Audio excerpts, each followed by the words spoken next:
Hey, folks. It's John here, and welcome to the Jake and John Show, the world's greatest podcast. And Jake is here, our normal host as always. What's up, Brother John? And today we have a special guest, our other brother, Josh. Hey, what's going on? And we got some shit to talk about, man. Fuck it, let's get right into the election. And Donald Trump being our president, that's obviously one of the biggest topics in the fucking world right now. Lots of hate in the streets, a lot of people celebrating. But I gotta tell you, man, I'm honestly happy. One, I didn't vote because, like I said before, I don't want jury duty, which I guess that's kind of a fucked up thing to say. But hey, it is what it is. I was polling for him, and I was confident that he was going to win Texas, so I didn't really feel like I was, I don't know, like fucking Trump over, so to speak. But well, I mean, there's no secret here. So I didn't vote for Donald Trump. I voted for Gary Johnson. I think, that we made that clear here. So, but one thing, so Josh here is a legitimate Donald Trump fan. And voter. So Josh has, like, when this motherfucker went to vote, tell him what you wore when you voted. I got a shirt that says 1-800-MAKE America Great Again. Got Donald Trump holding a cell phone. And, and then I had my Donald Trump socks on with his crazy fucking hair just flying around in the wind. And whenever I get up to the door, the lady's like, "Sir, you can't wear that." And I'm like, "Well, why the fuck not?" She goes, "It's against the law." And I was like, "What fucking law says that I can't wear a shirt with a guy's face on it?" And she refused to tell me. And so I'm just sitting here thinking, I lost my First Amendment right. So I tell this bitch, "You're telling me motherfuckers can burn the American flag and sit down for the national anthem, but I can't wear a fucking t-shirt with Donald Trump's face on it?" And proceeded to go from there and nearly started a fucking riot in the voting fucking thing here. And, everyone had my back after I flipped my shirt inside out and walked in the building. And I said, "Make America Great Again, vote for Trump." And everyone said, "Fuck yeah, vote for Trump, motherfuckers." And of course, that's a law. It's called electioneering. And you're not allowed to do anything to, I don't know. I think that the reason for that law is because, one, they say that it's so that you don't influence others to change their vote, I guess. I think it's more like a voter intimidation thing. So, like you notice when you go to the polls, there's that sign, and I can't remember how many feet out, but it's basically no campaign shit. So, it'll be a fucking sea of campaign signs, like up to this point where the sign is, and that's 100 feet. Okay, so, but I think the point, and I could be wrong, but I think it's for like voter intimidation. It's because they don't want people going out there and being cunts and like being all over you the whole time when like they had, there's been, like situations where the new Black Panther Party's been out there and like a bunch of dudes like holding rifles and shit, like in army fatigues out in front. I mean, I get that, right? Because I mean, that makes it kind of like a hostile environment. But I think if you're wearing a shirt that like has the logo of the candidate you're voting for, I mean, we're talking about people that are going to be the president of the United States. And I mean, I think as long as, I think you should be able to wear your clothes, show your support. Because I mean, people are talking about it in line. What the fuck difference does it mean if you have a shirt on? And I mean, if somebody's being such a fucking cunt that they're like talking down to you or like getting ready to start a fight, then throw them out, right? I mean, you shouldn't take away people's ability to express themselves, in my opinion, unless they're getting to a point where it's making it hard for other people to be able to vote reliably, right? Right, yeah. So, Josh, when you were there, did you get the vibe that it was basically all Donald Trump voters there? Yeah. Pretty much. Mean, everyone was like, "Man, I love your shirt. I love your socks." Of course, I had my American flag shorts on and my American flag shoes and American flag hat, just to let them know that I do love America, and I'm here to make it great again with Donald. But, yeah, those are the best goddamn socks I've ever seen in my fucking life, because they have Donald Trump's face on them. Yeah, right? Their face, him in his suit with his red power tie, and then the hair is like real hair that flows in the wind when you walk. So yeah, when I saw that, I was laughing my fucking ass off, dude. That picture was great. But Jake, when you went to vote, it was a little bit different, right? Did you get a sense that it was dominant for Donald Trump, the people there, or was it just kind of mixed emotions? I got the sense that everybody was afraid to talk about who they were voting for, because everybody was kind of like talking basic shit, like, "Man, everything's really messed up, and we just don't have any good choices right now." That's the thing, is like that's the thing about this election that I thought was pretty incredible. And I mean, I guess it's the same in most elections, but very much more so in this one. Is nobody wanted to talk about who the fuck they're voting for. Like, there's a very small populace, I think, of proud Donald Trump supporters. People that were just itching to tell you that's who they were voting for, which is kind of unique, right? Is that people didn't have, I mean, and some people did. I mean, he obviously had like his hardcore, like just core set of supporters, but there was all these other people that were like, fuck, I'm just like kind of voting against Hillary, and they weren't as vocal about it. So that's the impression I got. It was more somber. It was like everybody was like, fuck, I got to do this. You know what I mean? And I'm like, I'm voting for Gary Johnson, and everybody's talking all kinds of shit. But I'm like, fuck y'all. but it was a completely different vibe. It wasn't as like rowdy or, there was no like fist in the air type of thing going on. Well, it's been a big topic of discussion. I see memes about it as everybody's coming out now saying that they're Donald Trump fans and supporters, but they weren't saying shit, during the just jumping on the bandwagon. Right. Yeah. That's what I'm trying to say is jumping on the bandwagon. But, in defense of people who like me who weren't necessarily strong supporters, but they certainly preferred Trump over Hillary, is I try to talk to people about it, and people who are on the other side of the fence that don't like Trump, or they want, whether it's Hillary or Gary Johnson or whoever the fuck they want, you try to have a calm and respectful conversation with them, and they fly off the fucking handle, and they start to assume you're a racist and a bigot and a fucking cunt and all this, and it's just not the case. So for me, I just kind of stopped talking about it. Like, I didn't engage on social media at all for months. I didn't. I work with some people who are more on the liberal side of things, and they're great people, very educated and loving people. But I kind of sensed that if I brought it up, it could turn into like a weird, unprofessional atmosphere. You know what I'm saying? Yeah, sure. So because it's such a heated debate. But how about you, man? Have you experienced any backlash for your strong Donald Trump support? Yes, actually, I have, and I get called a racist on the regular, especially on social media, because I'm a Donald Trump supporter, which I don't understand how I'm racist. My best friend has been black since I was 6 years old. And so let me. I just have. We don't question. see color. I don't see color like that. So. Well, so you're a little younger than us, right? So you've been more involved with some of the or more forms of social media, I should say. Like me and John have been on Facebook and shit, but like. You've been on like I just use Instagram, Snapchat, and shit like that. So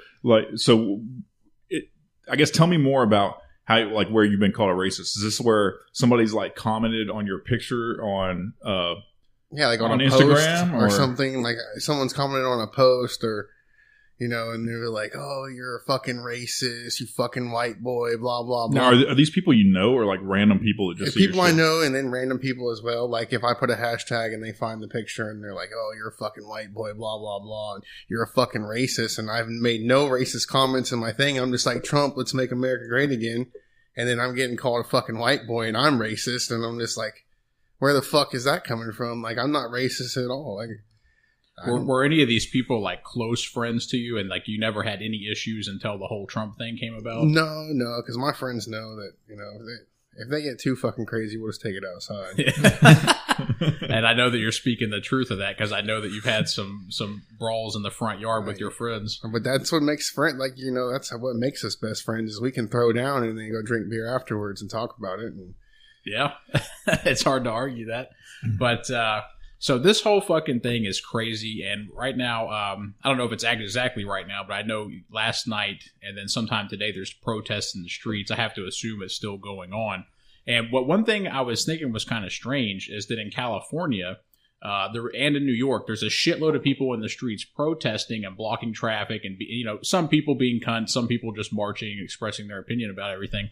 But the thing is, if you're in like a basically all liberal state that fucking hates Donald Trump, why are you blocking traffic and being a dickhead in your own fucking state that's like that supports you? You know what I'm saying? Well, this doesn't just necessarily have to do with this election, but let me ask a broader question about that form of protest. When was the last time that blocking traffic or fucking up your hometown or like riding, like when was the last time that fixed something or had any impact on it whatsoever?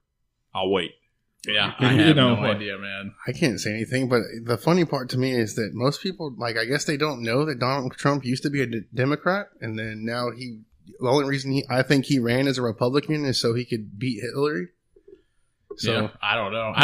To pretend like Donald Trump is like some Republican like bastion of hope is. They act like he's like the leader of the KKK, and it's not even what he's about at all. Yeah, I mean he was. there's pictures not that long ago of him hanging out with Bill and Hillary. You know what I mean? That's what makes some of this kind of interesting. Like I have a hard time gauging his sincerity on some of this. Like, obviously he's good at talking shit. I mean, he's like a troll master, but I don't know what he really thinks or feels, because I mean, literally he was probably like playing golf and hanging out with those fucks not that long ago. He seems like the kind of guy to me that he's like one of those people, like if you played sports before, you see professional athletes in any sport, and when shit's not going wrong with the team, they're the guy that snaps on the field. Like in football, they'll fucking throw their helmet on the ground and they're screaming at their fellow players and shit like that. But oftentimes those are the best players, like say in the NFL, for example, because they want to win so bad. It's like a disease. You see it sometimes in mixed martial arts. You may not, they may try to kind of hide it, but if you see like footage in the gym and shit like that, like they're dead serious. They want to be fucking winners. And I feel like Donald Trump he has that personality type. So I don't know if it's a genuine narcissist or sociopath or whatever the fuck you want to call it. But when I look at him, I see a winner. Now that doesn't necessarily mean that him being a winner is everything that I agree with, his stances on certain issues and shit like that. But I think he's a fucking winner, and I think he's a winner as in he knows how to win, is what you're saying, right? Exactly, he knows how to strategically get from point A to point B. Yeah, and even if things are going wrong, he does whatever he can to try to win. He doesn't just give up. Yeah, sure. He's an interesting dude, and I'm admittedly excited that he won in the way like. It's in the same way that I get excited about like a hurricane coming or something. It's because I don't know what the fuck's going to happen, but I'm excited to see what it is. We knew what we would get with Hillary. Like everyone, I mean, there's no doubt that she's a liar, a criminal, and a murderer. Potentially a murderer. I mean, she's just not a good person. I think that's an objective fact. So we don't really know what we get with Donald Trump as far as leadership. So one thing I've noticed about him almost immediately, so his like kind of his acceptance speech, right? He toned that shit down a lot. You know what I mean? Like I was kind of hoping, just because I wanted to see him more crazy. You know what I mean? Like I was hoping he's gonna be up there like, it's time to start getting the bricks out for that fucking wall. You know what I mean? Yeah. But as he like kind of stopped talking about the wall, he stopped talking about this and that. So I'm wondering if like now that the big game's over, I mean, if he's just going to become kind of like all presidents do, where they just tone it down and not do anything for 4 years. Yeah, and don't offend people. You know what I mean? Who knows? There's a lot that's yet to be seen. But I did notice towards the end of his campaign that, he was definitely toning it down a little bit, So do we know as of now, you might know, Josh, do we know exactly what his position is on marijuana and medical marijuana as far as it becoming federally legal? And the reason I asked that is because I saw a video from, I think it was the middle of 2015 sometime, and I think it was Hannity that was asking him a question about it, and Donald said some dumb shit. Like I know a lot about weed just from reading about it for like, curing cancer purposes and shit like that, obviously, but he was saying that it does these crazy things to your mind, and you do all this new information's coming out. And what he was saying was complete bullshit, because what he was saying was not true. I know it wasn't, but at the same time, that was fucking not a year and a half ago, but close enough. So what is his stance now? I'm not sure. Like last I heard, he wasn't for it, but he might change. Just try and keep some people happy and on his side. But there's no telling. Like Jake was saying. He said a lot of things, but what's he gonna do? So yeah, I don't know. I want him to legalize it, but to have like sanctions on it. Restrictions. Yeah, I mean, because that could bring a lot of tax revenue in for sure, and help make America great again. Well, I suspect based because that's another thing that came out of all this is that several more states got on board with weed. So I suspect that this is a train that's not going to stop. I mean, we're going to get to a point where it's legal everywhere. I think it's a matter of time, and I don't think that a president. The only way I can see a president truly impacting that in the long run is if, I don't even know if it's the president, but basically if a lawsuit ends up in the Supreme Court and the president has nominated justices that will fight against it, then that's kind of the path I see, is if there's justices in the Supreme Court, at the Supreme Court that are not pro-weed, right, basically, and that they shut it down at a federal level where states can't. because right now they're kind of states are playing a funny game, right? They're legalizing it, but it's still federally illegal. Right. So you're technically breaking federal law, but they're getting away with it, right? It's because it's not a law that anyone cares about, obviously. So we're kind of in a weird stage, but I don't see that going backwards. I don't think that's going to happen. It doesn't appear to be. It seems like it's gaining more and more momentum, and people are becoming more educated about marijuana and all its positive uses. Because, not to get too deep into fucking hippie marijuana talk and all that shit, but there's no recorded death in history from marijuana, and I think that they tested it on a chimpanzee, and he had to smoke fucking like 42 joints an hour or something in order to die, but he died from lack of oxygen. So. No, so yeah, totally unrealistic. I think the strongest case you can make for marijuana is alcohol, because if alcohol is legal in the way it is, then there is no good argument against weed. Zero, in my opinion. I can't see how you can possibly argue against weed and be pro alcohol in any way. Yeah. I agree with that. I mean, to me, that's a foolproof argument. You can't fuck with that. I mean, it's game over, checkmate, But for whatever reason, we can't seem to get there.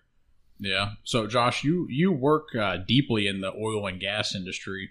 What's like the feeling and the sentiment about Donald Trump winning? Is it the expectation for there to be more work? Yeah, I think more work, and he's going to drop regulations down, in which the Obama administration have just killed the oil field. So many regulations on drilling and where you can drill and the pipelines. And, he could go on for days talking about restrictions. But I think with Donald, he wants to drop restrictions. He wants to go back to natural resources, trade deals, all kinds of stuff that's going to be positive towards the oil field and just business in America totally, or in general. And, I'm hoping, that's why I voted for Donald, is to get oil prices back up.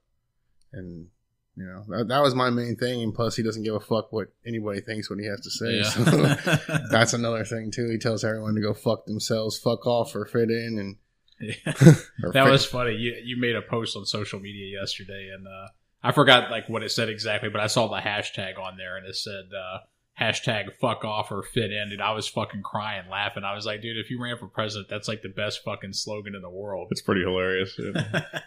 Should have been Donald. Yeah.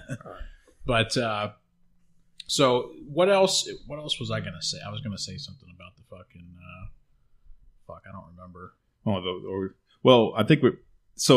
I think all of us saw the social media aftermath like immediately after the election. So like on yesterday morning, people were going fucking crazy, man. Like I didn't have, and maybe it's just because of the people I have on my personal Facebook, that there was a couple of people on there that were getting pretty dramatic and kind of crybaby. But I know on some other people's I was looking at, there was some people going off the fucking rails. I mean, saying stuff that would destroy relationships over this, which I find to be incredible. And I just don't. I guess I don't feel like that about the politicians, right? I mean, and I think with the liberals or the Hillary support, I don't even know what you want to call them, but I think they have to remember that they created the environment where Donald Trump can win. I don't think that they understand that yet. Like when they nominated Hillary, they created the environment where Donald Trump can win 100%, because you had such a fuck off of a human being that Donald Trump was the better choice. You know what I mean? And they created that. And I think they need to be told that, to understand, like, you hold a lot of the blame for this shit because you created this. You created this monster, this monstrosity where these things are even possible. So I don't know, man. It's just everybody's talking about racism and xenophobes and sexism, basically anything you can throw ism on the end of. None of that existed until Obama was president. Racism was gone in America until he came to be president. You think racism was gone? Well, it was definitely lower than where it's at today, because no one talked about, oh, you're a white racist, white supremacist, and all that shit. Like whenever Obama first came into office, and now 8 years later, everything's racist. Everyone's offended over everything. It does seem like just about anything that happens like stokes the flames. Like Morgan Freeman says, racism exists because people talk about it. I agree with that 100%. I feel like it's one of those things that if we quit pitting people against each other publicly, that shit starts to go away. You know what I mean? Like, as soon as that shit starts getting out of the news and we're not having fucking bullshit beer summits and all this kind of stuff, I think it goes away. Or, if it not completely, it certainly diminishes. You have to get to the point where it's not driving news stories, because that's what keeps that shit alive. It's the same way our politics work. If you watch the news, they tell you things, and this is by design, to get you so pissed off at the other side that it becomes a us against them situation. Brainwash you. Well, yeah, and this is purely for profit. Like, they do this. It's by design. So you'll keep tuning in, keep getting pissed off, and it's like this environment of constant rage. Yeah, and the more viewers, the more money they get from the ad revenues. Yes, there is a lot of money to be made in keeping people pissed off at each other, and they don't give a fuck what the reason is. They don't care if it's your politics, your color, your class. If pay attention next time you're watching the news, you're watching your bullshit opinion show. Pay real close attention to what they're doing. Those motherfuckers are there to sell ads. That is their purpose. And they will do whatever it takes to keep you engaged. Like, there's barely any news on news stations anymore. It's all opinion shows. It's just like, it's for the same reason that, like, the Discovery Channel has turned into all bullshit reality shows. It's because it's what keeps people engaged and makes money. So, everybody's got to remember that. Like, that little bubble of news world bullshit isn't real. That's not what's happening on the ground. It's what's being created to keep you watching TV, to keep you watching Summer's Eve commercials. It's created by liberals, by the way. Well, I think it's created by people who want to make money. Like, they're there to make money. That's the reason they're doing that. It's not to, there's very few people I think that are actually trying to push a hard agenda. Maybe like Glenn Beck, and you see what's happened to him. He's fucking crazy, obviously, but he's out there sometimes. He was actually, I think, honestly into his agenda. And he's off the air, right? Like, he's out of Fox. He could be a complete fucking nut job too. But most of these people, I don't think they really have the hard stance you're looking for. They're there to make money, make a name for themselves, and sell ads. Yeah, I can't watch any of that shit. I know that there's something going on with Megyn Kelly right now. I know that there's some type of sexual assault claims or something. And given that was it the president or CEO of Fox or whatever the fuck his title was, that he was actually, it became out, it was true that he was doing shit like that to another female that worked there.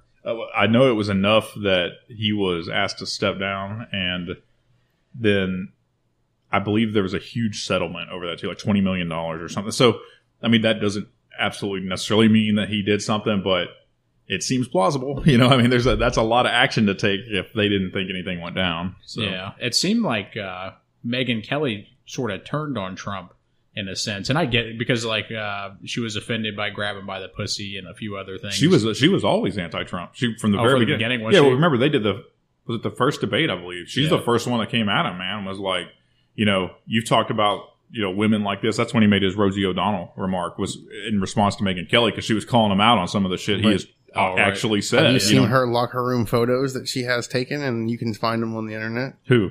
Megyn Kelly.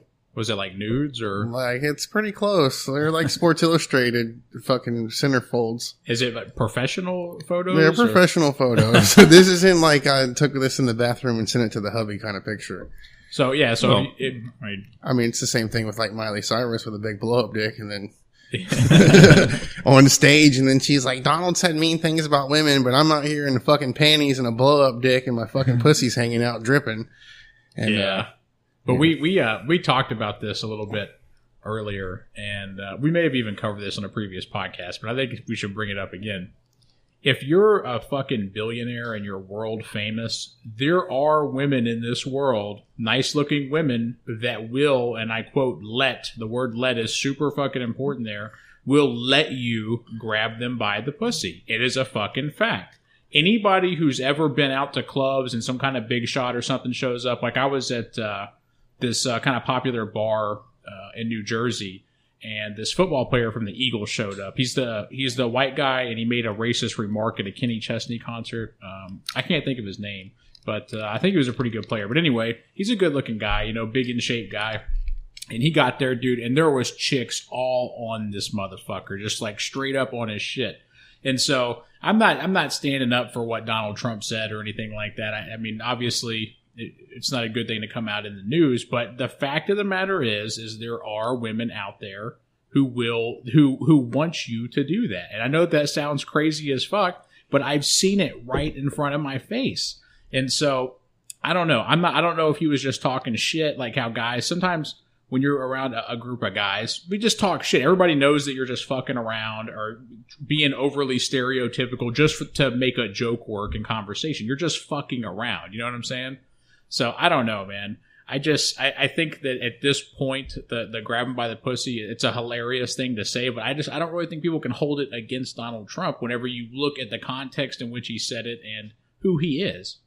Doesn't bother me. Yeah, I don't know. I don't know what to make of that. Like, if it's just talk, I'm not concerned about it whatsoever. Now, if he actually has like sexually assaulted somebody, that's a problem. I mean, right, that can't be ignored. But so far, it doesn't appear to be that there's any evidence that actually took place. Legitimate claims. I mean, I'm not saying it's not possible, but it's always questionable when like 20 people come out of the woodwork, like all of a sudden after like a tape comes out, like why wait? I mean, there's reasons to not talk, I guess, shame and all this kind of stuff, and being on the top of the news circuit. But 20 years later, though, is but when you're talking like 20 people 20 years later, that it's suspect. I mean, it is what it is, So yeah, I don't know. I mean, I guess we'll see, because if any of that shit's true, it probably will come out eventually. I mean, look at Bill Cosby. It took a long ass fucking time, but it's here to stay. So. But he was cleared, wasn't he, Bill Cosby? I could have sworn I read that. Yeah, just cleared of all of the charges and all that shit. Oh, I hadn't heard that. Yeah, I could have sworn I read that. I know they were trying to get out of the trial because they said he's blind and they were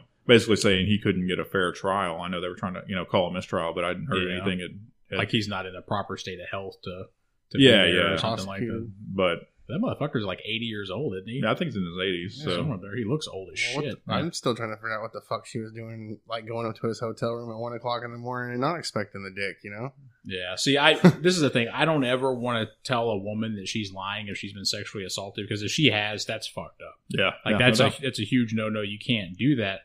But there's so many times where a woman is lying whenever we're talking about a very high-profile person, because they see fucking money, man. And there are crazy women in the world. There's crazy men in the world. And so I don't know. Maybe it's an evil of me, but whenever it's a high-profile case and there's minimal evidence, I give the dude like a 50% chance of being innocent at least. You know what I'm saying? Yeah. I mean, you definitely got to stick with the kind of innocent until proven guilty thing, because I mean, those aren't mild charges either. I mean, you're talking if it's true, it absolutely should destroy their life. But if it's not, it could still destroy their life or just like huge impact on their reputation, because it doesn't matter. There's going to be people that believe Donald Trump sexually assaulted women until the day he dies. Now that was said, you know what I mean? Regardless if it's proven not to be true or whatever. So like when those accusations are made, they stick, they don't go away. And there's going to be like a subset of people that will always believe that no matter what's ever comes of it. Right. Well, that's the thing is somebody will, okay, let's say that he's completely cleared of it. And even the women come out and say we were lying. Then people will be like, oh, he paid him off behind the scenes. Like that's what you're saying. It's going to go on forever. That's part of his legacy now. Yeah. I mean, when you say something like that charge, it's going to stick, even if it's not true. It will always be there. Yeah. So I don't know, man. I don't know if I have anything else about the election. I can't. Everybody's probably seen so much shit on social media and the news. They're probably ready to get just fucking past burn the fuck out on it. Yeah. I mean, at this point, I feel like I'm just kind of ready to see what happens. I mean, I suspect that, these are the last few months of Obama's term, so I would expect him to be doing all kinds of crazy shit. I mean, this is when he's going to start pardoning people. This is when they're going to start trying to do shit at midnight. This is when, that's when all those things happen. So it'll be kind of just watch and see what happens with that. And then once Trump's crazy ass gets in there, it's just seeing what he's really made of. Like, what kind of person is he really? Is he going to do, is there going to be people out there building a wall here in the next few months? Is there going to be, is he going to stop immigration? Is he going to, have all these this crazy vetting process for anybody, from an Islamic country coming in? Like what's really going to happen? You talked a lot of shit. Big shit too. So I'm real interested to see what he can actually do. So that was another thing about the election though. So Trump's coming in with a Republican House and a Republican Senate. So we're actually going to be able to get shit done. Well, maybe. Yeah, the chances are greater. It depends on what he tries to do. So that's what I'm really curious about, because presidents don't create laws, right? They come in and talk a lot of shit, but they're not lawmakers. That's what the Congress is. So I'll be curious to see what he can really pull off and what he actually tries to pull off. Because he talked a lot of shit, but I have a hard time believing that he was serious about a lot of that. But I hope he was serious about putting Hillary in jail. Yeah, my guess is there is a 0% chance of that shit happening. We'll see. But hopefully, Comey gets replaced at least. I don't know.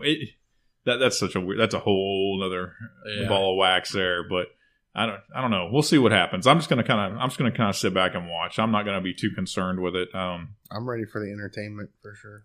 Yeah, it'll probably be the most it'll be entertaining as long as he doesn't do anything just literally crazy, But yeah, that's hard to say, man. I don't know. I'm not gonna jump to any conclusions. Obviously, my hopes. I'm a blue collar worker, and Josh, you are as well. And our hopes, and we both work in oil and gas, is that he'll fucking up our business. Let's make some fucking money. I'm an uneducated blue collar worker. So. Uneducated, maybe in certain academics, but when it comes to fucking mechanics and motors and fucking doing that shit, you know what the fuck is. I'm just highly not educated. School book educated. Right. I hear what you're saying. Well, yeah, it'll be interesting to see some of that too, because I don't really want to see oil. I mean, personally, I don't want to see oil prices go up too much. I mean, I feel like it's finally. Hey, I miss paying $3 a gallon. To be honest with you. Well, yeah, I mean, if it impacts your paycheck, but I'd like to see maybe oil prices stay down, but maybe U.S. up production or something like that. Where everybody can $80 a barrel, I'd be okay with. That would bring production back up in the United States to a tremendous amount from where it is now.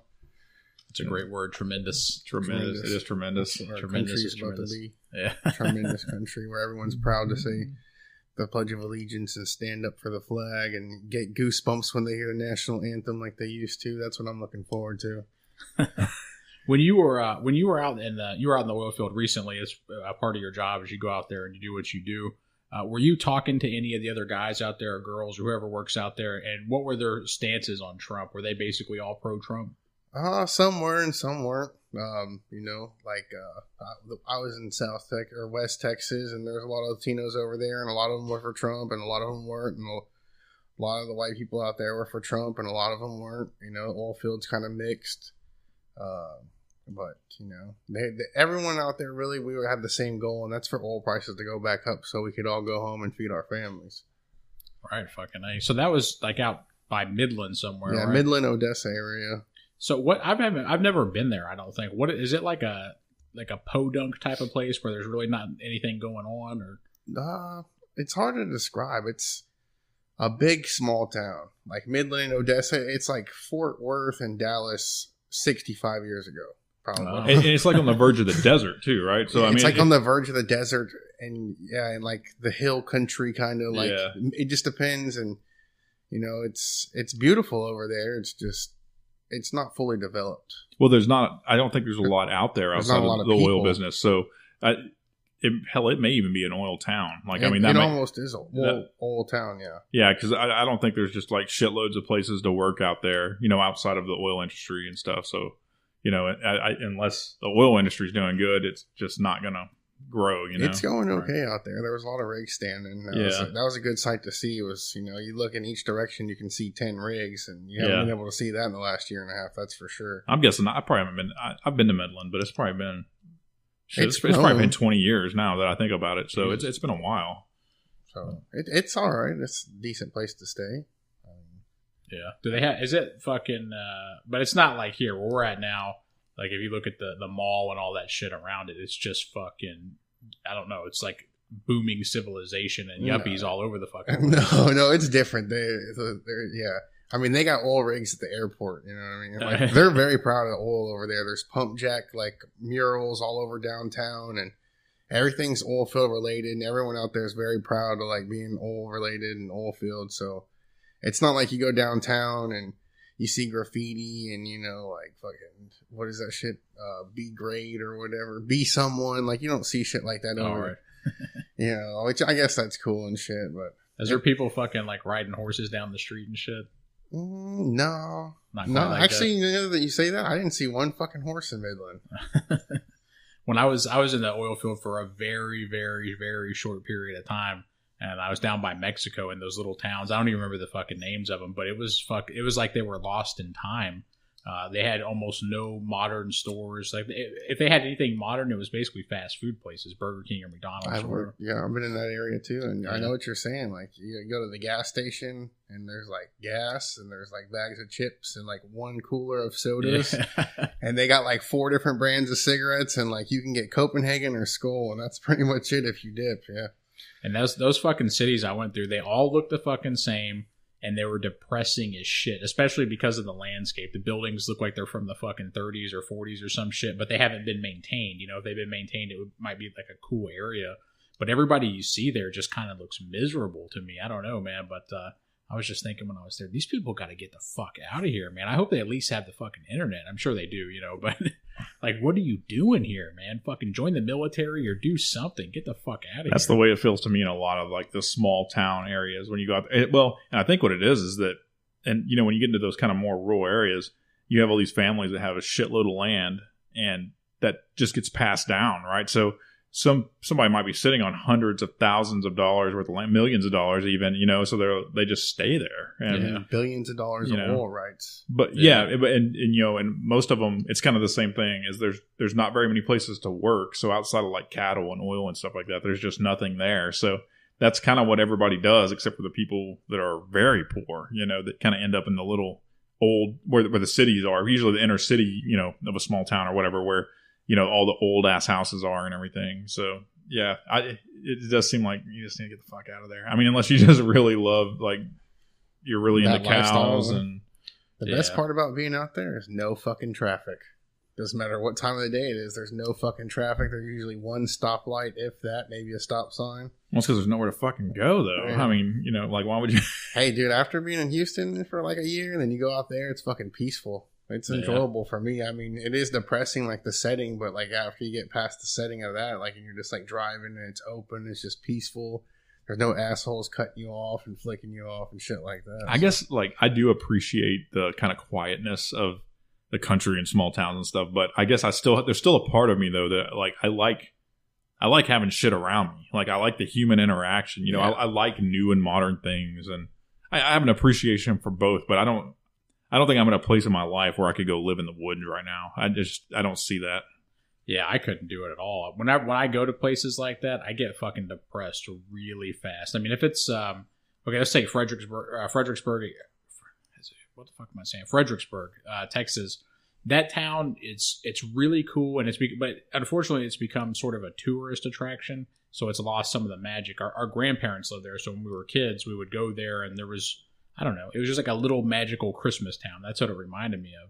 But I like that for a couple of days, that type of environment. But after that, dude, I got to get the fuck out of there, man. And I was just going to say, like, Fredericksburg is like, it's like a Hallmark movie town. Like, that setting at Christmas time, that's the vibe I get from it. Yeah, it's nice, man. But so, Josh, if you get into a situation where your company's specifically doing business in a select area for, say, a couple of years, would you consider moving out there so that you don't have to make that long ass drive and, you know, you can see your woman every day, that type of shit? No. No. I like living. I mean, it's all the bullshit with the traffic around here. Like, fuck it, you know. Like, I'd rather just drive out there, fucking 8 hours, 9 hours away, or whatever, and then come back, you know. Yeah. So, but you were out there for like 2 or 3 weeks last time, right? Yeah, I was out there the first time for 15 days, and then I just did like a little 6-day stretch, and possibly going back here in the next day or two for a few days. Yeah, but it's worth it though. That fat money, right? Yeah, I mean, I make a lot less than I did before.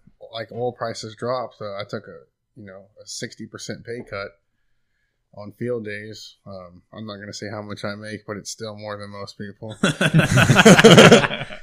You know, yeah. So I have a question, just like logistically. So when you go out and you work in a field, where do you sleep and shit? Well, usually, like, if a job's like a normal job, I'll sleep in like what we call the shack, which is a single wide trailer that usually has bunk beds, and there's 4 guys that I stay with, 2 directional drillers, and then 2 MWD engineers, which I am. And, we sleep in this single wide, and it's different living with 3 people you don't know for 16 to 30 days or whatever. But on this last trip, we were doing all manless MWD jobs, so I would just go to location and set up, and if I had to wait for the rig or whatever, I'd just sleep in the truck. But I had a hotel in Midland, but all the rigs were like 3 hours from Midland, so... Oh, shit. So when you if you do stay in like a hotel, motel or something over there, is that something that's paid for by the company? Or is that it's paid for by the company. Or if I have to pay out of pocket, I mean, it's all reimbursed, but... You know, I stay in cheap hotels. I don't care. Like, I'm not going to stay in a Marriott because, chances are I'm only going to be there 5 or 6 hours at a time to sleep and take a shower. Oh, that's true. Yeah. I'm on the road. Like, so I stayed in this shitty ass America's Best Value Inn. Like, there was no grout in the tile and fucking there was holes in the wall, no lampshades and shit. And I didn't give a fuck. It had clean sheets and a shower, and that's all I gave a fuck about. So. Was it one of those ones that hasn't been redecorated in like fucking since it was built in the fucking 60s? Like, the best way to describe it is whenever I walked up to my room, there was like Dos Equis and Corona bottles that were half drank like all over the window unit sticking out of the side, and there's fucking broken glass everywhere. And the hallway had carpet. And the outside hallway had carpet, and like half of it was ripped off. And I opened my fucking door. It was like the laws had kicked that fucking door in like 10 times doing drug raids, and I walk in, there's like syrup stains on the carpet and shit. Fuck it. I hate walking into those places where you feel like there's probably been 10 fucking murder-suicides in that room in the last 50 years. Yeah. It's just disgusting. I felt like I was going to catch crabs, like, honestly, when I first opened the fucking door to that thing. But I didn't, fuck it. The sheets were clean. I checked them. My wife and I, we went, I don't say where, but anyway, we're in a small town, and we went to the local inn. Let's say that. And, got a room, and this thing wasn't any cheaper than like a Holiday Inn or one of the nicer places, right? Like, I mean, it was the same price, $100. Yeah. But we'd never been there, right? So we walk in the room, and so all the light fixtures and shit, like, so there's lights, right? But there's no. It's like just a big hole in the ceiling, and like you can see the wire box, and the wires are hanging down, and like the fixtures hanging from the wires, and there's like live spider cultures like up in there. You can see big ass nasty web shit, and like the place was just dirty. Like that was the experience of the whole thing. It was just gross. The carpet was like all stained and fucked up, and it just looked like a dirty ass like unkept room, right? So we got there, and we I think we've already paid for this thing, right? So we get in there, and we're like, God damn. My wife's like, fuck this. I'm not staying here. And I was like, damn, we already paid for it. I was like, can we just like, make it through the night? She's like, no, we can't. So we ended up leaving it and going across the street, and it was like a brand new Holiday Inn, right? Like for the same fucking price. So we go over there and ended up staying there, and it was like brand new, nice and everything. And then, so I was like, damn, I wonder if we can get our money back. So my wife ran over there to tell them, be like, hey, this room is fucked, And you know what they said? They said that someone took a shit in the toilet and left the shit in there, and that they weren't going to give us our money back. It's like, it was you then, you know what I mean? Like one of your people went in there and took a shit or something. Like you gave us a shit room, and they said that we should have came to them immediately, and they would have given us the VIP room or something like that. It's like, why don't you just make your regular room? It looked like a room. Like, here's my guess, is that it was a room that they let someone stay in that like cleans the place or something like that. Like kind of one of those type of deals. I don't know, man. But yeah, that was an interesting situation. They actually told her that, yeah, somebody took a shit and left it in there. So yeah, you can't get a refund. And those are supposed to be like hardworking, honest fucking country folks that are running that motherfucker, right? Yeah. There was some cunt in there. I'll tell you that. Yeah. There's more than the fucking banjo playing in the woods. Lots of cunt, little re. Yeah. The majority of my fucking hotel or motel experiences, I went to school in Reno for a month to work with composites and shit like that. And I got to choose where I stayed. So I stayed in, because you can pick any like motel within a reasonable price range or hotel. And so I found one that was at a casino slash hotel. And I forgot the name of it, but it was a pretty nice casino, not super upscale, but somewhere in the middle maybe. But that room was fucking disgusting, man. Every time I went in there, it was like, even after they cleaned it, like this musky, like somebody just was fucking sweating all over the place and pissing on the floor. I don't know what the fuck was going on in there. But that was a great trip, dude. If you stay in a motel for a month and that's your home, it kind of changes you in a sense, man. Like you learn how to do shit that you wouldn't normally know how to do. And for example, there wasn't a microwave in there. And so whenever I would come home from school, I would pick up burritos from Del Taco. And then I would come back to the room, but occasionally I'm like, fucking, I don't want to eat yet. I want to go downstairs and drink beers and gamble and shit. So I'd leave them on the counter and forget that I don't have a microwave. Then I discovered I'll just use the fucking hair dryer when I get back. And I didn't have a cooler either, so if I bought beer, I would just put it in the sink. But that's pretty, standard shit to put your beer in the sink with ice or whatever. But anyway, it was interesting, I guess, to fucking live in a motel. But not something I would recommend to anyone.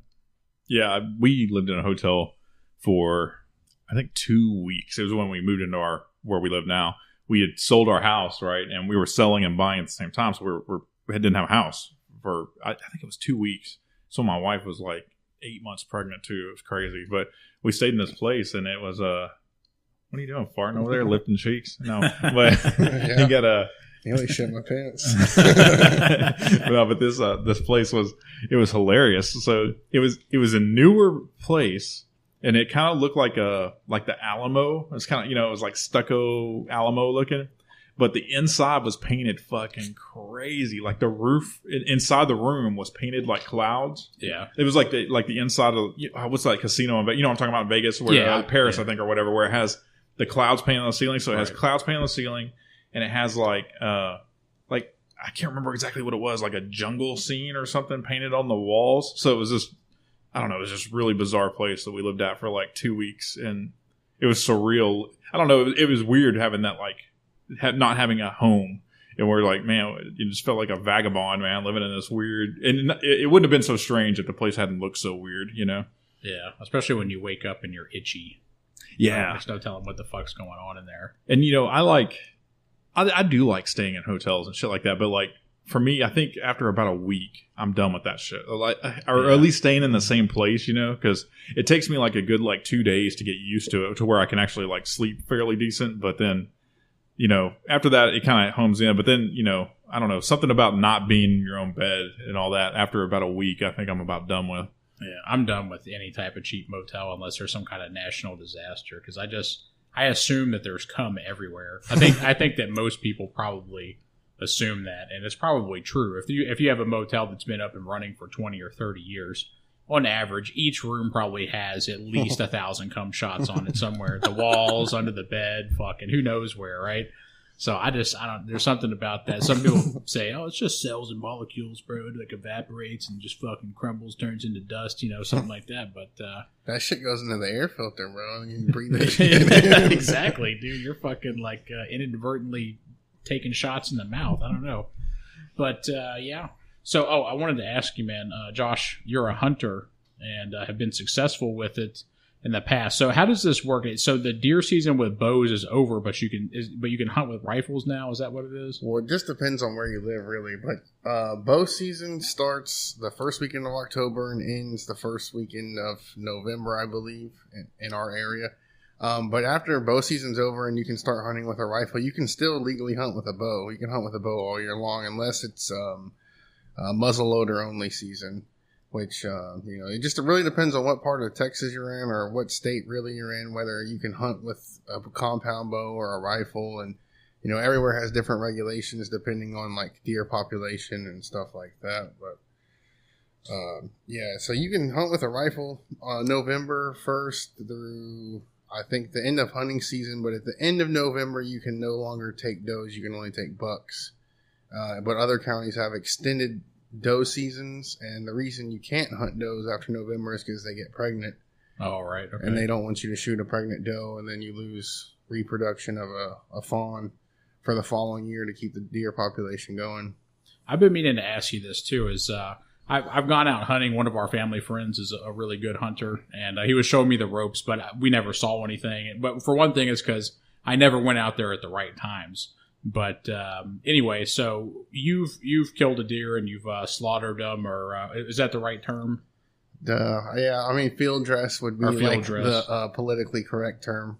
What's that like for the first time? I mean, you're a pretty rough and tough and hard dude. You've seen some shit before, but the first time you cut that massive animal open, is it kind of gross, or is it fucking smell fucked up? I've filleted a lot of fish and shit in my life, and as y'all know, as my brothers, I chopped off my own fingers on accident. So like the blood and shit doesn't really bother me, but there is a unique smell, and you know, like you have to overcome that feeling like, hey, I'm about to cut something open. You know, it's not like, hey, fuck yeah, I'm about to cut this fucking deer open and like rip all its fucking guts out. Like, no, like it's different. It's interesting feeling, and you know, the first like you don't know how to grab it because it's not alive. It's like it feels like you're petting your dog, like in a sense, like it's still warm, and you know, you grab it, and but you know, once you like start doing it, it's just like it's not like really a big deal. But it's not like like you just took a shit smell. It's just like an awkward smell, like its intestines, like its inner. But is it a strong blood smell like iron, or is it just something unique like? You know, it's not really like bloody.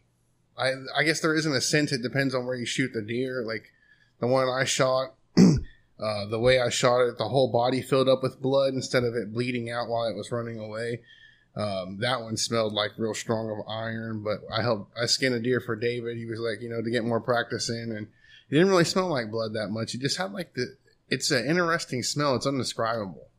What's that movie with Patrick Swayze and the girl from Dirty Dancing? Obviously, they were in that movie together as well, but it was about whenever the Russians came and attacked, and they did a remake with Tom Cruise's son back in like 2011. What the fuck? It's a fucking awesome movie. What the hell is it? Red Dawn? Is that Red Dawn? Is that it? I don't know. I haven't seen that. Yeah, I haven't seen that either. Anyway, so there's this scene, and the Russians come in and fucking start taking shit over, and they have to start living in the woods, and they become rebels, like kind of think like Star Wars, like rebel fighters and shit like that. And they're out there hunting, and they get a deer, and I guess part of the ritual of the younger guy, Patrick Swayze's little brother, I think, he had to drink the blood of the deer. Now, I know that that's not necessarily a common practice, but is that something that you have discussed with our family friend? Have you guys ever talked about that? Are there any strange rituals involved? Well, I mean, if you're talking about who I think you're talking about, I mean, he's Cajun, but like, so what he's done, I'm not sure, but like, you know, there is like, you know, you can eat the heart. The heart of the deer is supposed to be excellent meat, but you know, our Native American culture, they definitely drank the blood of the deer and, you know, used every piece as they could. But I've never personally drinking the deer blood, and I don't have any fucking desire to either. If you were in that situation though, and he brought it up, and he was like, "Man, this is old tradition. This is now that you've taken its life, it can live through, you know, live with you or live through you now. If you take a bite of this heart." I'd fucking bite the heart. Yeah, fuck it, right? Yeah, fuck it, dude. I mean, I cut off my own fucking finger on accident. You know what I mean? I've lived through 3 heart attacks. What the fuck's biting a deer, drinking a little bit of blood, you know? Yeah, dude, you've had a fucking crazy life, man. For you being, let's see, what, are you 28 this year? 28. I just turned 28 this month. Yeah, dude, you've had some fucking crazy shit happen to you. You've done crazy shit. You hang out with interesting fucking people, man. You got some good fucking stories, dude, but... the crazy part is all my stories are true. I know, dude. It's fucking nuts. People, like, they're like, there's no way, dude. And I'm like, I got fucking scars or, you know, whatever to fucking prove it. And, you know, I'll phone for confirmation. Yeah, like you were, what was it, a year and a half ago probably, and you were out in the backcountry and you were on in the side-by-side, you and another person. And something happened. Tell the story. Tell us how that happened, man. Like the real story? I mean, yeah. Yeah, dude. Okay, so it's like me, my buddy, and his girlfriend went out to our parents' ranch to drop their side-by-side back off. And we were out there. We're having a good time. And I'm loaded. I drank a whole bottle of Jack Daniels, 750 by myself, like 6 beers, and started killing a bottle of Crown. And I was fucked up, right, to say the least. Plus, I was stoned. But, you know, he was like, hey, take her around the block, show her or whatever. Like, well, I say the block, but down the county roads. And I get drunk as fuck, and I'm driving her around, and we hit this fucking mud hole, I should say, and we slid, and it threw me up in this ditch, and then the fucking side-by-side flipped over, and the roll cage landed on my back. And I'm pinned underneath this motherfucker with my legs crossed, stuck in the little, I don't know what to call it, the bar on the side of the seat that keeps you from sliding out. And it's holding me under there, and she's freaking out. She's crying. She's not hurt. She's like, I'm so scared right now. I don't know what to do. And I'm like, well, there's like a house like an eighth of a mile up the road. I'm like, go get those fucking people for help. And she's like, I'll just go back to your ranch and get Chase. And I was like, that's like a fucking mile away, bitch. Like, you're drunk. You're going to get lost. You've never been out here before. Just go get these fucking people.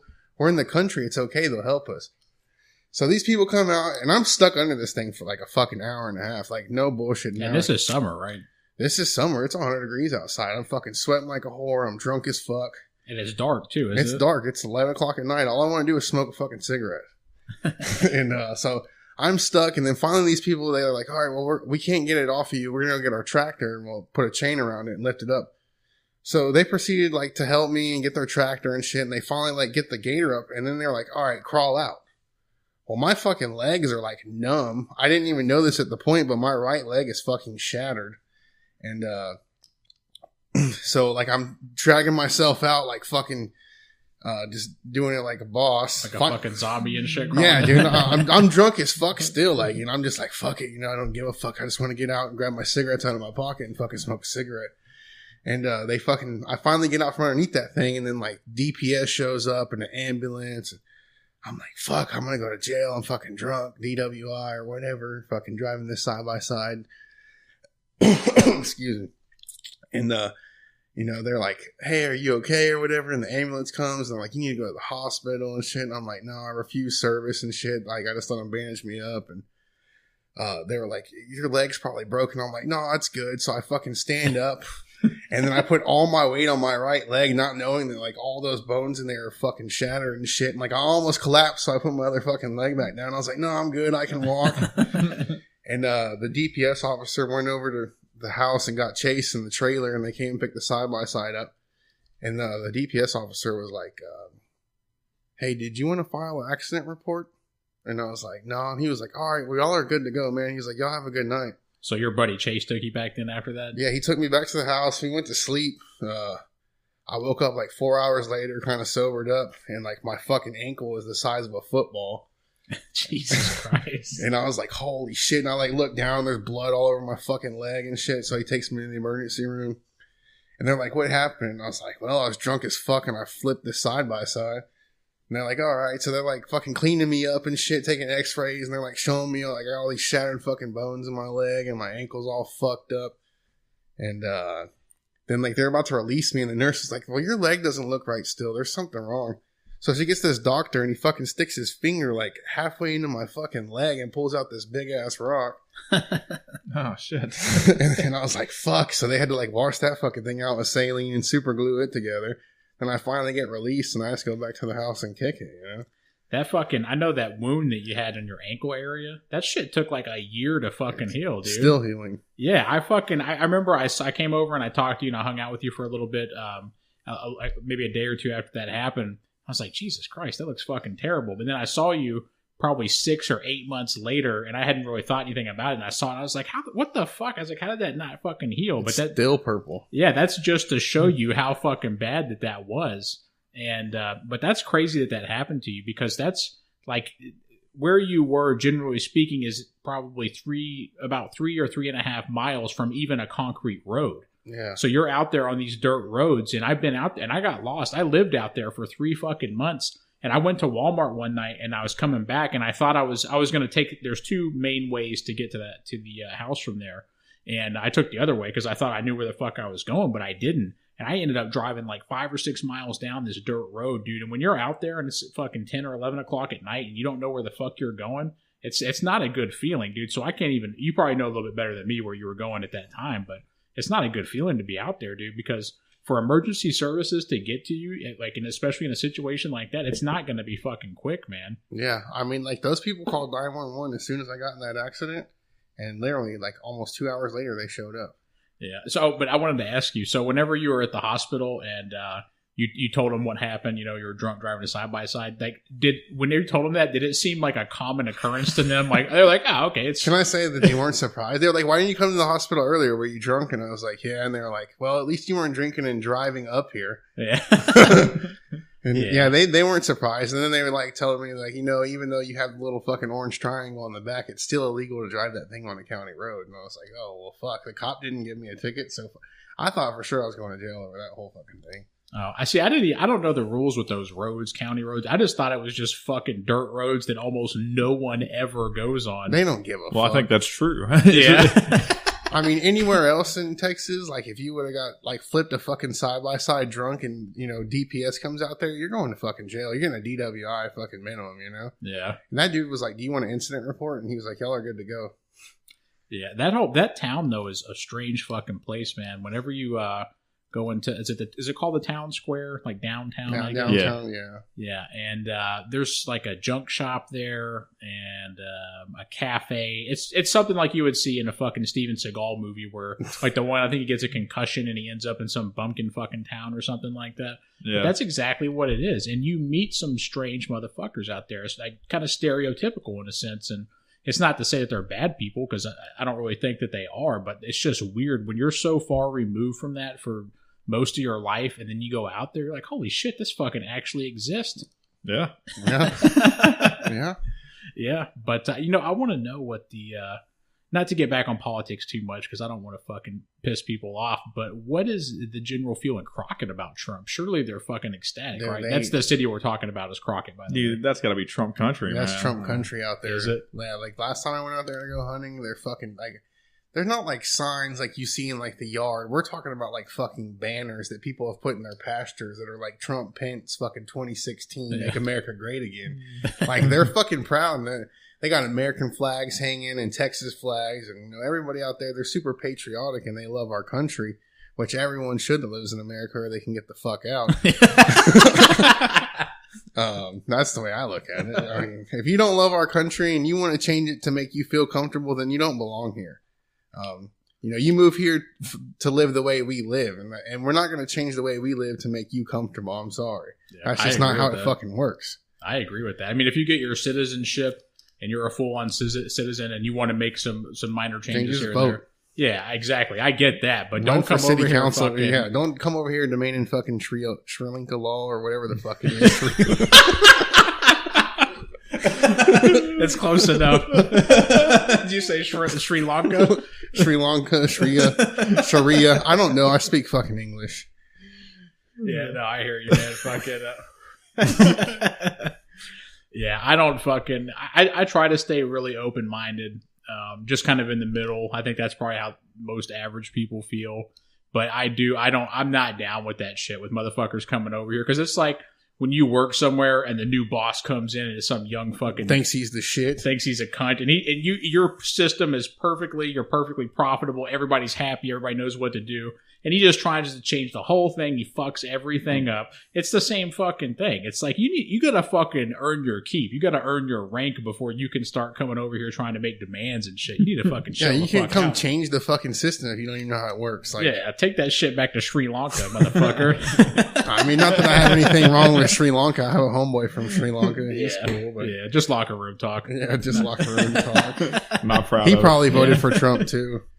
Yeah. But fuck, man. Oh, yeah. So this weekend on Saturday is UFC 205. It's the McGregor all day. Yep. Fucking love that dude. He's hilarious. Did you guys see the press conference today? No, not yet. Stuck at work. Oh, it's hilarious, man. Eddie Alvarez is his opponent, who's a very dangerous dude, highly skilled. This is going to be a good fucking fight, I think. And he has a very real chance of winning. This isn't a gimme fight for Conor.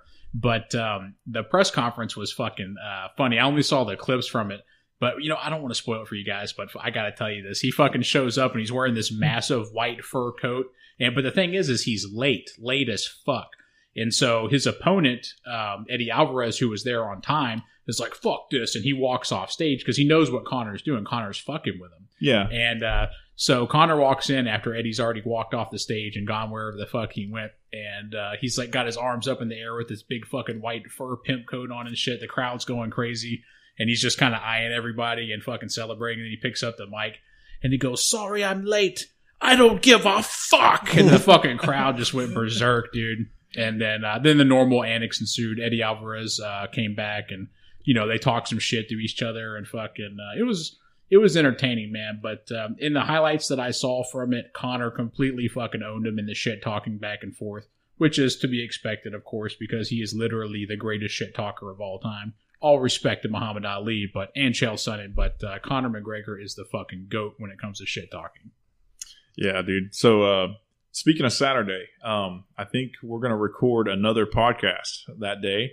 Got another guest coming in. We'll announce that day. But should be some cool shit coming up. But I think we're getting up around an hour, boys. So about time to call this one. Yeah, man. Well, thanks for having me on the show. Yeah, dude. Thanks for coming by. I think, we may have a new segment coming. Josh's little story hour, man. Yeah. Yeah, you got a ton of fucking great stories, Josh's 10-minute story time. Yeah. Oh, fuck it. We could do like a whole episode about it, dude. Shit, we could do an episode for years on my stories.